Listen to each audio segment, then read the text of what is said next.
কিছুদিন আগেকার সরকার এখন পুরো তাসের ঘরের মতো ভেঙে পড়লো। একের পর এক বিধায়ক থেকে শুরু করে প্রাক্তন নেতা নেত্রী পদত্যাগ, কাউন্সিলর পদত্যাগ, এমনকি বিরোধী দলনেতা তার সিটটাও চলে গেল। মমতা বন্দ্যোপাধ্যায় যাকে ঠিক করে দিয়েছিলেন, এখন ঋতব্রত বন্দ্যোপাধ্যায় বিরোধী। কিভাবে দেখছেন? দেখো, এটা তো হওয়ারই ছিল। তার কারণ আজকের দিনটা বলতে গেলে আমাকে একটা অনেক দিন আগে পুরনো দিকে ফিরে দিতে হবে। তার কারণ ইতিহাস তো রিপিট করে। তাহলে আপনাকে সেই ৯৮ সালের কথা মনে করতে হবে। ৯৮ সালে যখন তৃণমূল কংগ্রেস বলে কোনো দল ছিল না, শুধুমাত্র কংগ্রেস দল ছিলেন এবং মমতা বন্দ্যোপাধ্যায় সেই দলের একজন লড়াকু নেত্রী ছিলেন। তৎকালীন কংগ্রেস দলে যখন ছিলেন তখন মমতা বন্দ্যোপাধ্যায়ের মনে হয়েছিল যে কংগ্রেসে থেকে বাংলার কিছু পরিবর্তন করা যাবে না, তার কারণ এই কংগ্রেস হচ্ছে সিপিএম এর বি টিম। তাই মমতা বন্দ্যোপাধ্যায় সেদিন কংগ্রেসের কিছু বিধায়কদেরকে নিয়ে বেরিয়ে এসে রাতারাতি কংগ্রেস ভেঙে তৃণমূল কংগ্রেস করেছিলেন। ২০১১ সালে তিনি ক্ষমতায় এসেছিলেন। তিনিও ঠিক একইভাবে সেই সিপিএম ৩৪ বছরের শাসক দল, যে বিরোধী হিসেবে থাকার কথা ছিল যে দলকে, সেই দলকে তিনি ভেঙে নিশ্চিহ্ন করে দিয়েছিলেন যে বাংলাতে সিপিএম বা কংগ্রেস নামে কোনো সেকুলার দল থাকতে পারবে না। থাকলে মমতা বন্দ্যোপাধ্যায় শাসন ক্ষমতায় বেশি দিন থাকতে পারবে না। তার সেই চক্রান্ত অনুযায়ী তিনি সিপিএম এর সেই সময় সিপিএম পার্টিটাকে শেষ করে দেওয়ার জন্য তাবড় তাবড় নেতাদেরকে তার দলে নেওয়া, একটা সময় সিপিএম এর অস্তিত্ব বিনষ্ট হয়ে গেল। যে ২০১১ পরে যে নির্বাচন হয়েছিল সেই নির্বাচনে সিপিএম মূলত জিরো হয়ে দাঁড়ায়। তো এটাই হচ্ছে বিষয়। আজকে ২০২৬ সালে ২৯ তারিখে ভোট হয়েছে, ৪ তারিখে রেজাল্ট বেরিয়েছে। এখনো হয়তো অনেকের ভোটের হাতের কালিটা মুছেনি, কিন্তু তাসের ঘরের মতো সেই তৃণমূল দলটাই ভেঙে পড়লো সেই সেই পুরনো বাঁধা ধরা ছকে। অর্থাৎ সেই গরুর শিক্ষা বান দিয়ে গরুকেই মারল কে? ঋতব্রত। এই ঋতব্রতটা কে? এই ঋতব্রত তৎকালীন বামফ্রন্টের একজন তাবড় নেতা ছিলেন। তাকে কোনো একটা কারণে সিপিএম দল থেকে তাকে বহিষ্কার করা হয়েছিল। সেই কারণটা প্রত্যেকে জানে। আমি একজন মহিলা হয়ে সেই বিষয়টা আর তুলছি না। সে বিষয়টার ভিডিও ফুটেজ থেকে সবকিছুই তো সবাই জানে। তাহলে সেই দিনই কিন্তু ওই ঋতব্রতর রাজনৈতিক ক্যারিয়ারটা বরবাদ হয়ে যাবার কথা ছিল। সেই দিনই কিন্তু ওই ঋতব্রতর আর উঠে দাঁড়ানোর ক্ষমতা ছিল না। এই নেত্রী মমতা বন্দ্যোপাধ্যায় সেদিন ওই ঋতব্রতকে আবার তৃণমূল কংগ্রেসের অনেক উচ্চ স্থান দিয়েছিল। এই তো রিসেন্ট ঋতব্রতকে রাজ্যসভায় পাঠিয়েছিল না?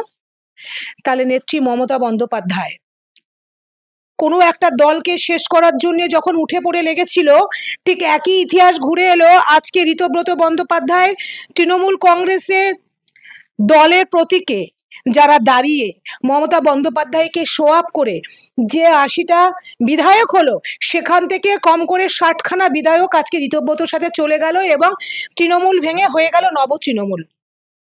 এটা হওয়ার ছিল।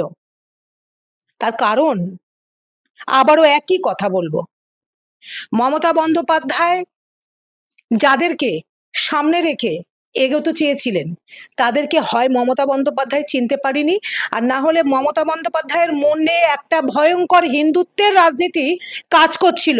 যতই মমতা বন্দ্যোপাধ্যায় মুখে সেকুলার বলুক, আজকে মমতা বন্দ্যোপাধ্যায় সেই হিন্দুত্বের রাজনীতি কাজ করাতে মমতা বন্দ্যোপাধ্যায় যাদেরকে তাবড় তাবড় জায়গাতে বসিয়েছিল, আজকে তারাই মমতা বন্দ্যোপাধ্যায়কে লাথি মেরে এমন একটা জায়গায় গেল যে আজকে এটা আমাদের দুর্ভাগ্য, যেটা আমাদের শুনতে হচ্ছে যে মমতা বন্দ্যোপাধ্যায়কে ঋতব্রত বন্দ্যোপাধ্যায় প্রপোজ করছে যে তিনি যেন তাদের দলের উপদেষ্টাতে থাকে।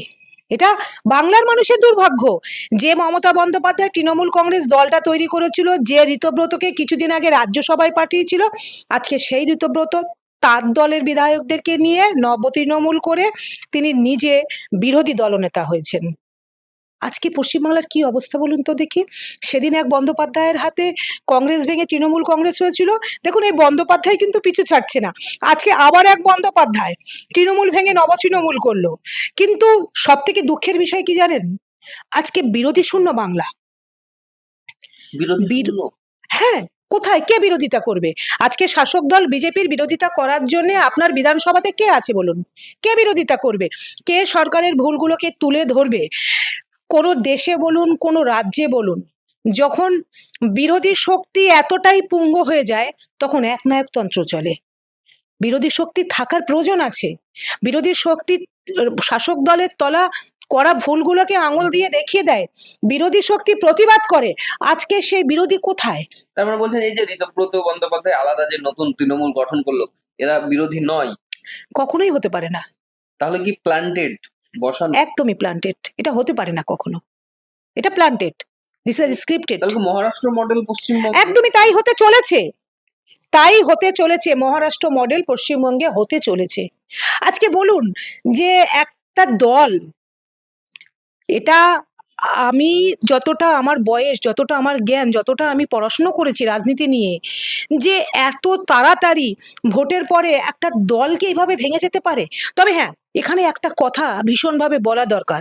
আসলে তৃণমূল জামানাতে যে নেতা বলুন, মন্ত্রী বলুন, যেই বলুন না কেন, সবাই ল্যাম্পপোস্ট ছিলেন। একমাত্র মমতা বন্দ্যোপাধ্যায় এবং অভিষেক বন্দ্যোপাধ্যায় ঠিক করবেন যে কে কি বলবেন, কে কি কাজ করবেন। পদ একটা ছিল, পদ একটা দেওয়া হতো, কিন্তু তাদের কোনো অধিকার ছিল না সেই পদে বসে তাদের কিছু করার।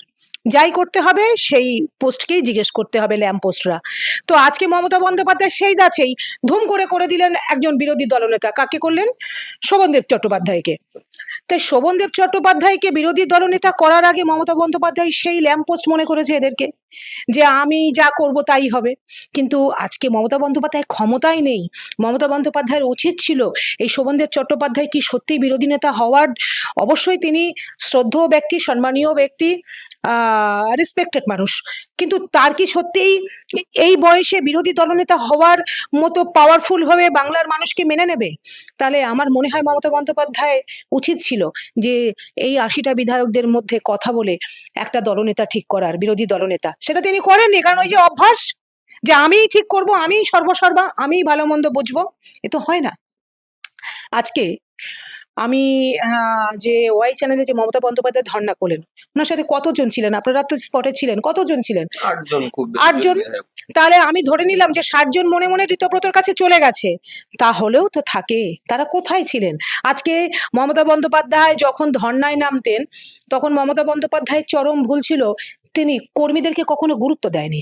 কর্মীদের মধ্যে থেকে তিনি কখনো নেতা তৈরি করেননি। তিনি মনে করতেন যে টলিউড নেতাদেরকে তো মানুষ দেখতে টিকিট কেটে সিনেমা হলে যায়, তো তাদেরকে যদি আমি রাজনীতির ময়দানে এনে দিই, ঠান্ডা ঘর থেকে শুধু ইলেকশনের সময় কিছুদিন একটু কথা বলবে, পাড়ায় পাড়ায় ঘুরবে, মানুষ শুধু তার রূপ, চেহারা, ফিগার দেখবে আর তাকে ভোট দিয়ে দেবে, সেই টলিউড আজকে মমতা বন্দ্যোপাধ্যায়ের পাশে হাঁটতো। তারা কোথায়? কোথায় দিদি নাম্বার ওয়ানের কুইন্টাল কুইন্টাল রচনা বন্দ্যোপাধ্যায়? কোথায় সায়নী এত বড় বড় লেকচার দিত, যেন তো মনে হতো যে মমতা বন্দ্যোপাধ্যায় মুখ্যমন্ত্রী না সায়নী মুখ্যমন্ত্রী, আমরা তো মাঝে মধ্যে বুঝতে পারতাম না। তারা কোথায়? আজকে কেন কর্মীদের মধ্য থেকে নেতা তৈরি হয়নি? আজকে তো সেই কর্মীরাই মমতা বন্দ্যোপাধ্যায়ের সম্বল হয়ে ওয়াই চ্যানেলে ভিড় করে দাঁড়িয়ে আছে।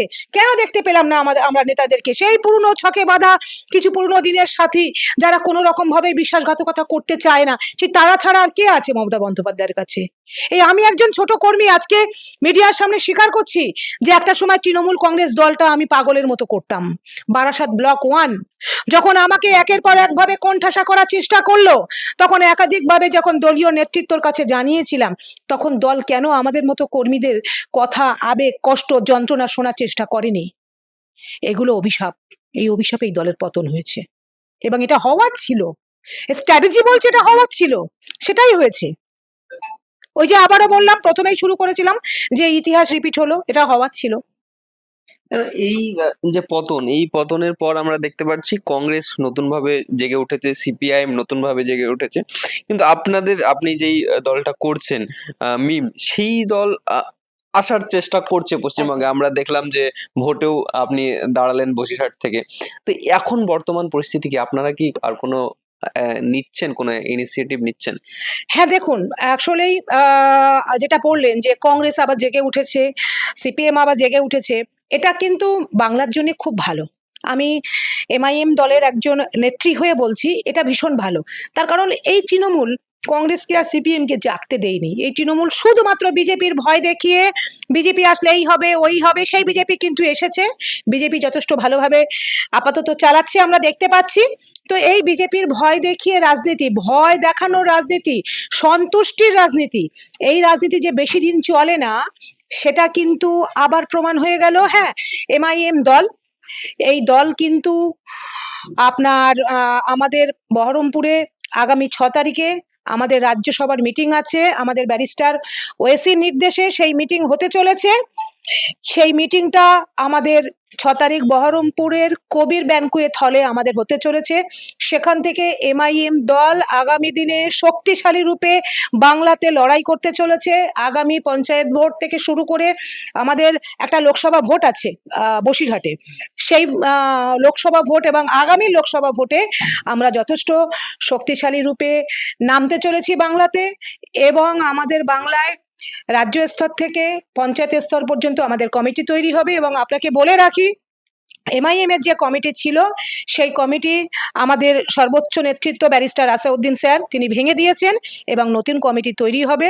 আগামী দিনে পার্টি যেভাবে নির্দেশ করবে সেভাবে আমরা কাজ করব। কিন্তু আমরা দেখছি বাংলায় বিজেপি আসার পর একের পর এক বুলডোজার থেকে শুরু করে বিশেষ করে মুসলিম কলোনিতে বুলডোজার চলেছে। আর গরিব মানুষ, হকার, স্টেশন, রেল স্টেশন যেখানে ওরা দিন আনে দিন খায়, সেই সমস্ত জায়গায় তাদেরকে তুলে দেওয়া হয়েছে। কিন্তু মিম কি কোথাও গিয়ে এই সমস্ত কিছুর প্রতিবাদ করছে, নাকি কমিটি আসবে তারপর কোনো তাদের যে গেম প্ল্যান তৈরি হবে তারপর নামবে মাঠে? দেখুন, মেম তো সেভাবে বাংলাতে ছিল না। তো আমরা চেষ্টা করেছি, 2026-এর ভোটে আমরা প্রার্থী দিয়েছিলাম। তো আপাতত এই মুহূর্তে মিম সেভাবে ওতপ্রোতভাবে সক্রিয়ভাবে হয়তো নেই, কিন্তু আমাদের 6 তারিখের কমিটি গঠন হওয়ার পরে অ্যাকচুয়ালি দেখুন, নেতৃত্ব ছাড়া তো কোনো কাজ করা যায় না। তো যেহেতু আমাদের কমিটি ভেঙে দেওয়া হয়েছে, আমাদের আগামী দিনে নতুন নেতৃত্ব তৈরি হবে, এবং সেই নেতৃত্ব নির্দেশে আমরা আগামী দিনে সিপিএম এবং কংগ্রেসের মতো অত্যন্ত সক্রিয়ভাবে মাঠে ময়দানে নেমে প্রত্যেকটা বিরোধী যেমন করা তেমন আমরা করব।